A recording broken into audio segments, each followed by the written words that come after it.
العالمین والصلاة والسلام علی سید المرسلین اما بعد. عزیز دینی بھائیو، نہیں ٹھیک ہے آواز. اس زمین پر جتنی چیزیں ہیں، چاہے وہ دکھائی دینے والی چیزیں ہوں یا نہ دکھائی دینے والی چیزیں ہوں، ہر چیز کی ایک تاثیر ہوتی ہے. مثلا آپ کی تاثیر یہ ہے کہ جہاں پر ہوگی اتنی جگہ گرم ہو جائے گی. برف کی یہ تاثیر ہے کہ وہ جتنی جگہ پر ہوگی اتنی جگہ ٹھنڈی ہو جائے گی. اسی طرح سے ایمان کی بھی ایک تاثیر ہے. ایمان جہاں ہوگا وہاں غلبہ آ جائے گا. اگر لفظ غلبہ نہیں سمجھ رہے ہیں کوئی تو یہ کہہ دیجئے کہ وہ اوپر آ جائے گا.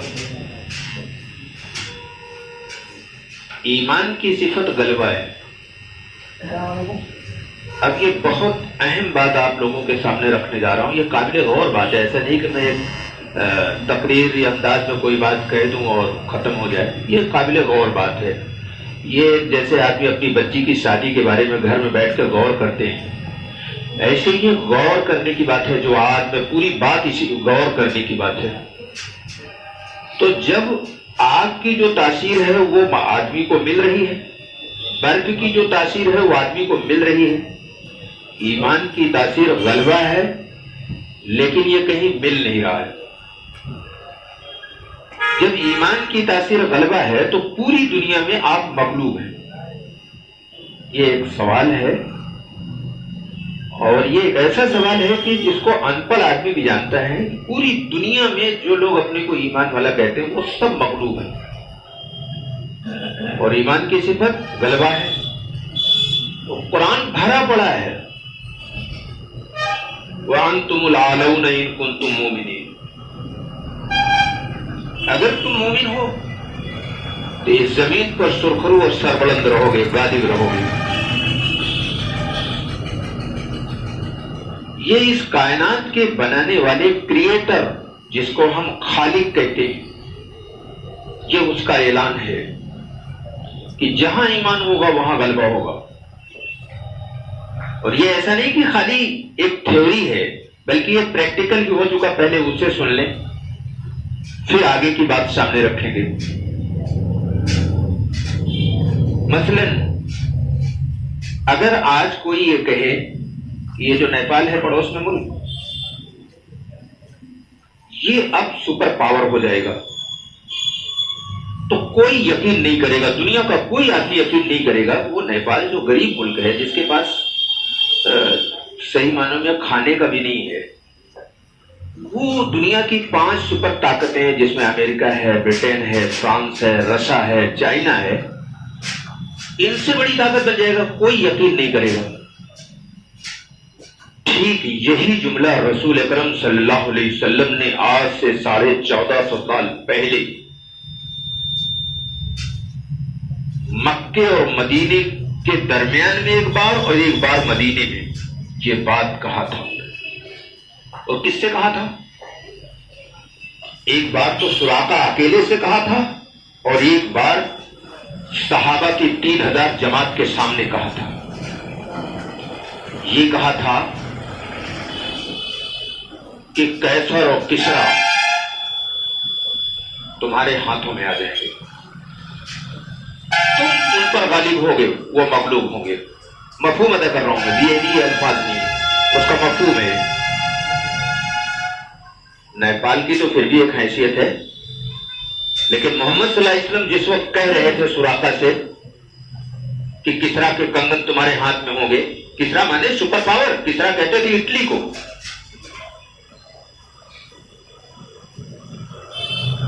یا غلط کہہ لیا میں نے، کیسر اٹلی کو کہتے تھے، کسرا ایران کو کہتے تھے. تو یہ دنیا کی 2 سپر طاقتیں تھیں، اور 1000 سال سے سپر طاقت تھی. اتنی بڑی طاقت کے مقابلے محمد صلی اللہ علیہ وسلم نے سراقہ سے یہ کہا کہ میں تو تمہارے ہاتھ میں کسرا کے کنگن دیکھ رہا ہوں. تو نیپال سے زیادہ بھاری بات تھی، کیونکہ پیغمبر اس وقت اس پوزیشن میں تھی کہ قوم نے آپ کو رہنے نہیں دیا، آپ نے وطن اپنا چھوڑ دیا، آپ چھپ کر کے مدینہ جا رہے ہیں، راستے میں انہوں نے تعاقب کیا اور حضور صلی اللہ علیہ وسلم کے قریب پہنچ گئے. وہ واقعہ مجھے بتانا نہیں ورنہ سارا وقت اسی میں چلا جائے گا، چند منٹ ہے میرے پاس تو اصل بات رہ جائے گی، اس لیے واقعہ نہیں بیان کرنا مقصد ہے کہ ایسی کشم پرسی کی حالت میں کہ جب کہ پیغمبر اپنے گھر میں رہنے نہیں پا رہے تھے، اپنا گھر چھوڑ کر چھپ کر کے مدینے جا رہے ہیں، اس وقت دنیا کی سب سے بڑی سپر طاقت کے بارے میں پیغمبر یہ کہہ رہے ہیں کہ اے سراقہ تیرے ہاتھ میں کیسر کا کنگن دیکھ رہا ہوں. یہ پیغمبر کے الفاظ تھے، لیکن ساری دنیا نے دیکھا. یہ خالی تھیوری نہیں تھی، یہ پریکٹیکل بھی ہو گیا. ساری دنیا نے دیکھا کہ چند دنوں میں قیصر و کسریٰ دونوں مسلمانوں کے زیر اقتدار آ گئے. مسلمانوں کی حکومت وہاں تک قائم ہو گئی بلکہ اس سے آگے ہو گئی. تو آج کیوں نہیں؟ بات تو یہاں سے شروع کیا تھا نا کہ آگ کی تاثیر ہے گرمی، برف کی تاثیر ہے ٹھنڈک، ایمان کی تاثیر ہے غلبہ. اس کے برعکس کیوں ہے؟ پوری دنیا میں آپ مغلوب ہیں، کیوں ہے؟ اس کی صرف ایک وجہ ہے، دنیا میں کوئی بھی کامیابی الفاظ سے نہیں ملتی. یا کسی چیز کی بہت اچھی فوٹو بنا دیجیے، اس سے بھی، مثلا دکان کی بہت اچھی فوٹو بنا دیں، اس سے بھی کامیابی نہیں ملے گی. جب تک حقیقی معنوں میں ایک دکان لے کر کے اس میں 2-4 لاکھ کا مال لگا کر کے وقت کی پابندی کے ساتھ اور جتنے شرائط ہیں گراہک کو ڈیل کرنے کے، وہ ساری شرطیں جب تک پوری نہیں کرے گا تب تک اس کو دکان سے ایک پیسہ ملنے والا نہیں ہے. ٹھیک اسی اعتبار سے ایمان کسی لفاظی کا نام نہیں کہ ایمان کا لمبا چوڑا زبان سے کوئی دعویٰ کر دے کہ ہم ایمان والے ہیں اور یہ ایسے ہیں اور ویسے ہیں. اس پر نہیں ملے گا، بلکہ اس پر تو نفاق کا الزام لگاتا ہے قرآن. ایمان کی مظاہرے کر دیے جائیں، نعرے لگا دیے جائیں، جلوس نکال دیے جائیں، بڑی بڑی کانفرنس میں کر دیے جائیں، اس سے بھی کچھ ہونے والا نہیں. اللہ حقیقی معنوں میں ایمان آپ کے اندر دیکھنا چاہتا ہے. اب یہ ایمان کیا ہے، اس کی کیا علامت ہے؟ قرآن کی بے شمار آیتوں میں اللہ نے اس کو تفصیل سے بیان کیا ہے، لیکن میں آج اس کی تفصیل میں نہ جا کر صرف چند جملے آپ کے سامنے رکھنے جا رہا ہوں. ایمان کو سورہ ابراہیم میں اللہ نے ایک درخت کہا ہے، اور ایمان کا اپوزٹ کیا ہوتا ہے؟ انکار. اسی کو عربی میں کفر کہتے ہیں. کفر معنی ہی انکار ہوتا ہے. تو کفر کو بھی اللہ نے ایک درخت کہا ہے، سورہ ابراہیم ہے جس میں یہ بات اللہ نے کہی. یعنی اللہ کا پر ایمان لانے کو بھی ایک درخت کہا اور اللہ کا انکار کرنے کو بھی ایک درخت کہا. اور درخت کس سے پہچانا جاتا ہے؟ اپنے پھل سے. اگر کوئی امرود کے درخت کو آم کہے تو کوئی انجان آدمی تھوڑی دیر کے لیے تو دھوکہ کھا سکتا ہے. اگر وہ نابینا ہے تو دھوکہ کھا جائے گا، اس کو دکھائی نہیں دیتا. لیکن اگر وہ نابینا کہے ذرا پھل تو لائیے تو فوراً دودھ کا دودھ پانی پانی الگ ہو جائے گا. تو جھوٹ بول رہا تھا، یہ تو امرود ہے بھائی، یہ تو آم نہیں ہے. تو یہ بالکل نیچرل ہے کہ کوئی بھی درخت اپنے پھل سے پہچانا جاتا ہے. ایمان کا پھل ہے نیک عمل. میں ابھی اس کی وضاحت کروں گا نیک عمل کسے کہتے ہیں. کیا ہم نے جس کو بنا رکھا ہے وہ ہے، یا قرآن جس کو نیک عمل کہتا ہو؟ اور انکار بھی ایک درخت ہے، قرآن نے کہا سورہ ابراہیم، یاد رکھنا. اس کا انکار کا پھل ہے برا عمل، اور اقرار کا پھل ہے اچھا عمل. اور اچھا عمل کسے کہتے ہیں یہ ایک جملے میں سنانے جا رہا ہوں.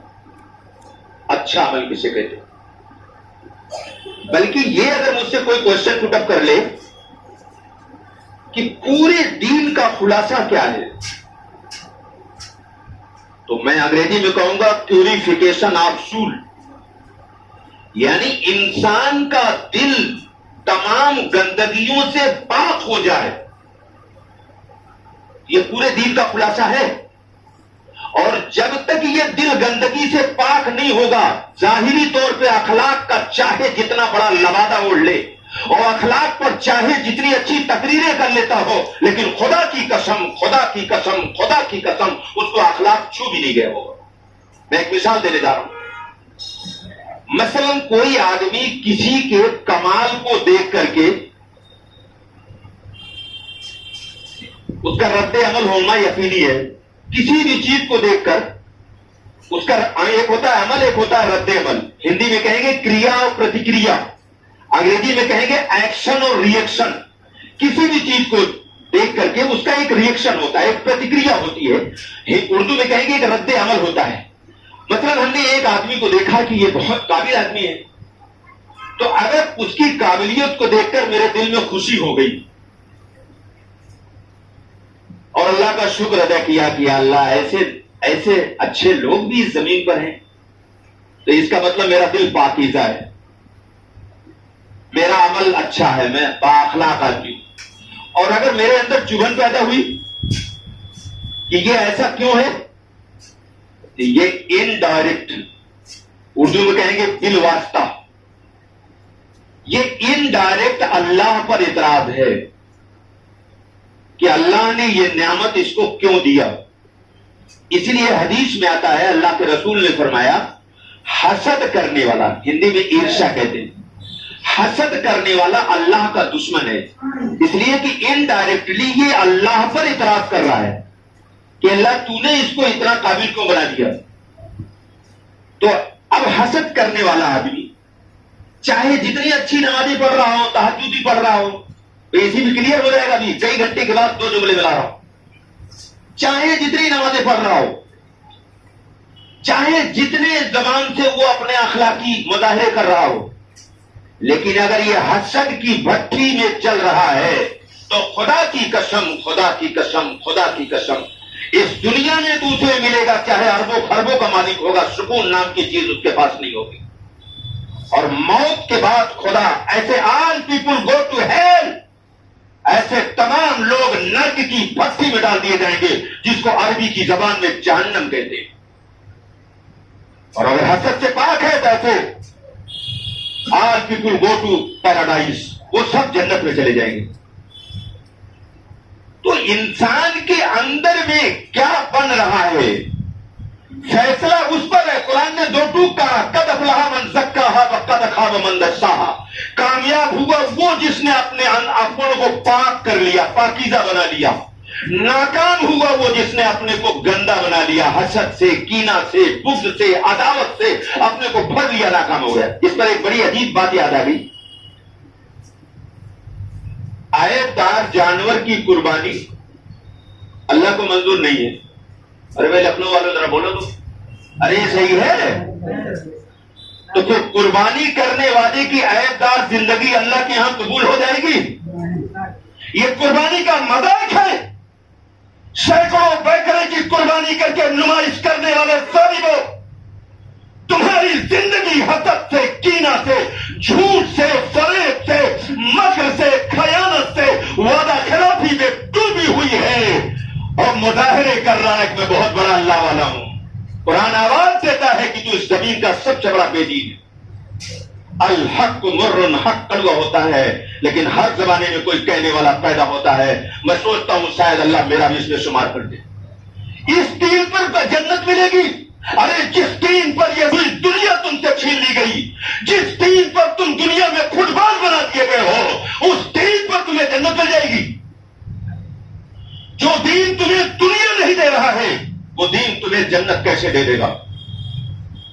لکھنؤ کے روشن ضمیروں، میرا وقت ختم ہو چکا، میں اسی پر بات ختم کر رہا ہوں۔ ہاں، یہ درخواست ہے، گزارش ہے کہ اگر اس پہلو کے کچھ اہم پوائنٹس ہیں جو میں نہیں کہہ سکا وقت کی وجہ سے، کوئی سمجھنا چاہتا ہے اور موت سے پہلے موت کے بعد کی بھڑکتی ہوئی جہنم سے بچنا چاہتا ہے اور جنت کی اعلیٰ نعمتوں کو حاصل کرنا چاہتا ہے، تو جمعے کے بعد بیٹھیے، میں ٹو دا پوائنٹ آپ کو 2 + 2 = 4 کی طرف کچھ چیزیں بتاؤں گا، اور اگر نہیں ضرورت ہے تو کوئی بات نہیں ہے. وما علینا البلاغ.